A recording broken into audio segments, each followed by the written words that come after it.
Now we have the social media accounts module, and this is where you can add in all your social media account details so that it can appear on the front end of your website.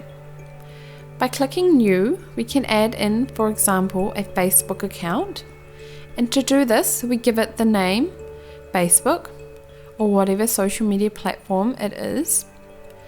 And to add the URL, we must go to the social media account and copy the URL and paste it into here. We can then choose an icon by clicking the grey line and selecting the logo that fits a social media account. So for this instance, Facebook.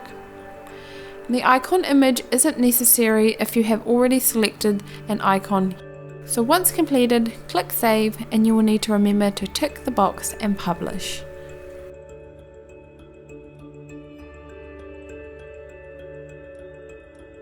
Thank you for watching.